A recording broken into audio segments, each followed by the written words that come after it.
नमस्कार, मैं हूं आचार्य सतीश अवस्थी और आपका बहुत स्वागत करता हूं लव विद एस्ट्रोलॉजी में। लव विद एस्ट्रोलॉजी में आपके अपने जीवन की हर व्यवस्था को सुव्यवस्थित करने का साधन है। लव विद एस्ट्रोलॉजी आपके अपनी लाइफ को सुदृढ़, सुसज्जित और श्रृंगारित करने का विधिवत तरीका है। आज मैं फिर से आपके सामने प्रस्तुत हूं, हाजिर हूं और आपके सामने फिर से एक विषय को लेकर के आज की यात्रा प्रारंभ कर रहा हूं। आज फिर से मैं बात कर रहा हूं रिलेशनशिप और मैरिटल लाइफ को ठीक करने के लिए। जिन लोगों की शादी ठीक नहीं चल पा रही है और तलाक तक की नौबत आ गई है, जिन लोगों के विवाह में विध्वंसकारी परिस्थितियां सृजित हो रही हैं, उनके लिए आज का दिन है। आपका चाहे रिलेशन विध्वंस हो रहा हो और चाहे तुम्हारा शादी विध्वंस हो रही हो, तुम्हारी शादी टूटने की कगार पे आ गई हो या तुम्हारा रिलेशन टूटने की कगार पे या टूट चुका हो, दोनों ही कंडीशन में आज आप इसको बचा सकते हो।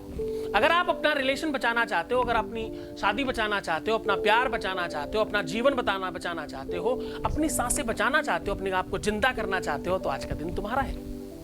तुम अपने जीवन में खुशियां, प्रसन्नता, आनंद और वैभव चाहते हो, सिर्फ एक तरह से आपके दिल की वजह से। आपको एक बात बहुत जानकर आश्चर्य भी होगा और आपको हो सकता है अंदर तक प्रवेश कर जाए। अगर आपके दिल तक ये बात पहुंचे तो थोड़ा मुस्कुराइएगा। प्यार है तो जीवन है, प्यार है तो सांसें हैं, प्यार है तो हम जिंदा हैं, प्यार नहीं है तो सच मानिए कुछ नहीं समझ में आता। खाना पीना, उठना बैठना, सोना जगना, सब कुछ अगर बेकार लगने लगे तो समझ जाना ये सच्चा प्यार है। जीवन में लोग बहुत आए, बहुत लोग मिले, बड़े लोगों से दोस्ती हुई, लेकिन इस बार का जो कांटा लगा है दिल में वो थोड़ा गहरा है और इसकी चोट अंदर तक है। ये वेदना, ये कष्ट, ये पीड़ा, ये मुसीबत, ये संकट आपके अंतःकरण में है, हृदय में है और इसकी वेदना आपको पीड़ित कर रही है। अगर आपका रिलेशन, रिश्ता हाथ से रेत की तरह छूट रहा है तो आज आपको इससे निजात दिलाएगा धतूरा। धतूरा एक ऐसा फल है जिसमें आपने देखा होगा बाहर कांटे लगे होते हैं, छोटे छोटे छोटे छोटे, गोल होता है, भगवान शिव पे चढ़ाया जाता है। ग्रीन कलर का होता है, गोल, बिल्कुल गोल नींबू की तरह, पर वो नींबू पीला होता है और वो हरा होता है और उसमें छोटे छोटे चारों तरफ कांटे होते हैं सराउंड में। भगवान शिव की पूजा में धतूरे के बगैर वो पूजा संपन्न नहीं होती। किसी भी माली से बोलोगे तो वो ला करके देगा आपको। ये धतूरा आज आपके टूटे हुए रिलेशन को, तलाक हो रहे रिलेशन को या छूटते हुए संबंध को ठीक करेगा, कुप्रभाव समाप्त करेगा और व्यवस्थाएं ठीक करेगा। महोक्षः खड्वांगम परसुरजिनं भस्म फणिना कपालम चेति यत् तव वरद तंत्रोपकरणम। भगवान शिव की कृपा आप पर बरसने लग जाए। भगवान शिव की कृपा से आज आपका रिलेशन, देखो एक बात बहुत स्पेशल बताता हूं।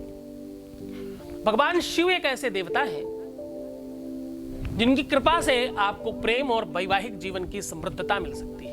यही एक ऐसा देवता है जिसने अपने जीवन में अपनी पत्नी के अलावा किसी की तरफ कुछ नहीं सोचा और दाम्पतिक लाइफ के लिए इससे अच्छा साधन नहीं है। आपको बहुत जानकर आश्चर्य होगा कि दाम्पतिक जीवन के लिए जब पूजा किया जाता है तो उसमें माता गौरी से भगवान शिव जैसा पति, हे गौरी शंकरार्धांगी,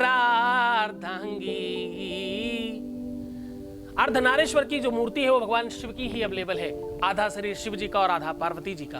एक शरीर में दो अंग का, दाहिना अंग पति का और बायां अंग पत्नी का, ये जो भाव है ये भगवान शिव की वजह से ही आया है। तो उनकी कृपा से वो आपका आधा अंग पूरा हो जाएगा। क्योंकि आधा अंग शरीर से कट जाए, जैसा लगता है बिल्कुल वैसा ही प्रेम में लगता है, वैसा ही रिलेशनशिप खराब होने में लगता है। ऐसा लगता है कि अपने शरीर का आधा अंग कट गया है।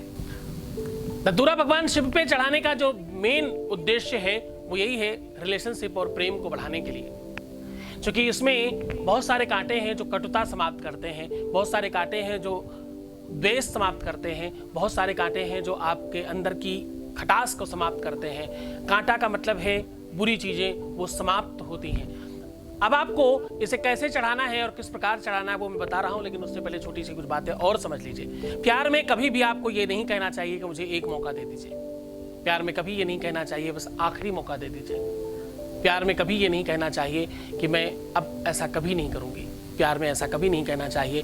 यानी अपने आप को नीचे गिराने के बजाय आपको उनके सामने विधिवत तरीके से अपने आप को रखना चाहिए और अपने प्यार को बहुत ढंग से प्रस्तुत करना चाहिए। ये सब बातें करने के बजाय आप प्यार की बात करो। आपको कोशिश करना चाहिए कि आप उनको अपनी तरफ खींचने का प्रयास करें, उनको अपनी तरफ लाने का प्रयास करें। समय उतना ही है, उतनी देर में या तो वही सब बातें फिर से याद दिलाइए जिन बातों की वजह से दुखी हुए हैं, या तो कुछ ऐसा याद दिलाइए जिससे वो सुखी हो सकते हैं और खुश हो सकते हैं। आपके हाथ में है कि आप वही सब बातें फिर से रिपीट करके, माफी मांगते समय भी आप रिपीट ही तो कर रहे हो, वही रिपीट करके आप सब और फिर से उनके जहन में ताजा करना चाहते हो, या फिर से कुछ अच्छी बात करके उनके जहन में अपने लिए प्यार बढ़ाना चाहते हो। ये आपके हाथ में है। अच्छी बातें करें, ना बुरा सोचें और ना ही बुरा करें। मैंने भी थोड़े दिन पहले, हमारे पास एक फोन आया और उनको मैंने कुछ दिन पहले ही बहुत अच्छा समझाया था, पॉजिटिव रहो, अच्छा सोचो, अच्छा सोचोगे तो अच्छा होगा। और उन्होंने फोन उठाते ही मुझे बोला कि आप कुंडली में एक चीज देख के बता देंगे क्या? हाँ बताइए। मेरे पति की कुंडली में तलाक हो गए क्या? मैंने कहा बाप रे, मतलब गुरु के दरवाजे आप आए भी तो क्या पूछ रहे हैं कि तलाक कहीं हो गए? आप जो चाहते ही नहीं हो उसको पूछना भी क्यों? आप जो चाहते हो वो पूछो ना। आप पूछो ना कि हमारे पति की कुंडली में कैसे हमारा साथ बढ़ाने का कोई योग बनता है क्या, और कब से आएगा? कौन सा ग्रह ऐसा है जिसको ठीक करने से मेरे दाम्पतिक जीवन की व्यवस्थाएं और मजबूत हो जाएंगी? तलाक योग है क्या? बुरी चीज सोचना भी क्यों? बुरी चीज के लिए वो प्रयास भी क्यों करना? वो वर्ड भी अपने मुंह से क्यों निकालना? सकारात्मक और सहजता और सच्चाई रखो ना अपने जीवन में, पॉजिटिव रखो, ये ही होगा। ऐसा क्यों नहीं सोच सकते हम? एक बार सोच के देखिए, इसमें कोई नुकसान तो है नहीं। आप दिन रात रोते रहते हो, इससे क्या हासिल होगा? अगर रोने से काम होता है तो चलो आज सब मिलके रोते हैं। नहीं होगा, रोने से बिगड़ेगा, अच्छा कभी नहीं होगा। जब होगा तो आपके अच्छे होने से अच्छा होगा, रोने से नहीं। तो जब जानते हो कि हंसने से कुछ अच्छा होगा तो हंसिए ना, मुस्कुराइए ना, अपना ध्यान रखिए ना। क्योंकि रोने से तो कभी कुछ नहीं हुआ, किसी को कुछ नहीं मिला रोने से। सिर्फ हंसने से, मुस्कुराने से, ठीक रहने से कुछ मिलता है। सुगंधी सुगंधी फैलाती है, दुर्गंधी दुर्गंधी फैलाती है। जस जही का घर बकरी तस तही का फरिका, जस जही का बाप महतारी तस तही का लड़का। जो चीज दोगे वही पाओगे। ददाती प्रतिगृह्णाति नानथई सा प्रसीदति। जो देते हो वही तो वापस आता है। तो अच्छी चीज दीजिए ना, मुस्कुरा के दीजिए। जब आप मुस्कुराहट देते हो प्रकृति को, तो प्रकृति तुम्हें मुस्कुराहट वापस करती है। तुम दिन भर रोना दे रहे हो, 24 घंटे में 8 से 9 घंटे सोने में निकल जाते हैं, घंटे 2 घंटे इधर उधर निकल जाते हैं। जो भी 7-8 घंटे बचते हैं उसमें से आधा टाइम रोने में निकल जाता है। तो प्रकृति को क्या दे रहे हो ये ध्यान से समझो। तुम जो दे रहे हो वो तुम्हें वही वापस मिलेगा। अब शुरू करो अच्छा देना। इतने सालों बुरा दिया है, तुमने बहुत बैंक बैलेंस कर दिया है बुरी चीजें को जमा कर करके। अब थोड़ा अच्छा जमा कर लो, फिर देखिए लाइफ ठीक होने लग जाएगी। तो चलो आज धतूरे को कैसे चढ़ाते हैं उससे समझ लेते हैं। धतूरे को खूब सारा सिंदूर लगा करके भगवान शिव पर चढ़ाने से आपके अपने जीवन की कटुता समाप्त होती है, तलाक के योग कम हो जाते हैं, टूटता हुआ रिलेशनशिप बनने लगता है।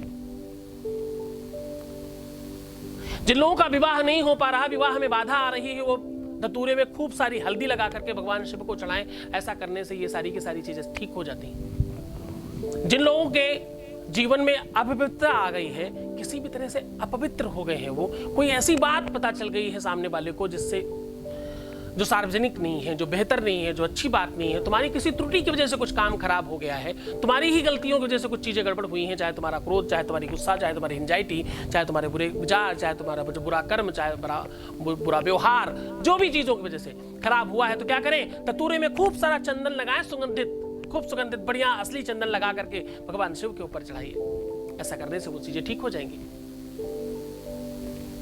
जिन लोगों को अपना रिलेशन लाइफ टाइम बहुत बेहतर रखना है, किसी भी हाल में उनसे शादी करना है, तो धतूरे पे खूब सारा चंदन का इत्र लगा करके भगवान शिव को चढ़ाएं। ये सब करना कब है?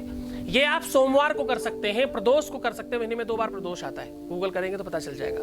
2 बार प्रदोष आता है, 4 बार सोमवार आता है।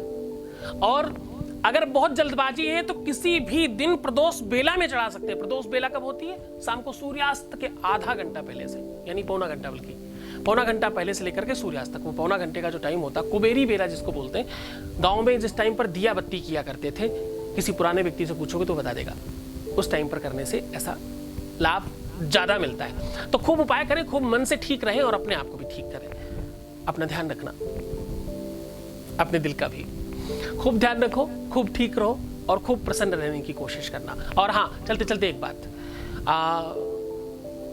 जो नंबर नीचे फ्लैश होता है, इसके अलावा कोई भी अदर नंबर अगर चैटिंग पे या कहीं पर आपको मिलता है तो कृपया उस पर कॉल ना करें। ये आपकी सूझबूझ का काम है, आप अपनी सूझबूझ का से साथ दीजिए। और किसी भी तरह से, हमारी संस्थान का नाम है कल्प वृक्ष फाउंडेशन, कल्प वृक्ष फाउंडेशन। इसके अलावा किसी भी नाम पर कोई भी फंड डिपॉजिट नहीं करेंगे, वरना आपकी अपनी जिम्मेदारी होगी। आप सावधान रहें, क्योंकि सावधानी ही लाइफ की सबसे बड़ी पूंजी है। बहुत बहुत धन्यवाद। जय शिव शंकर।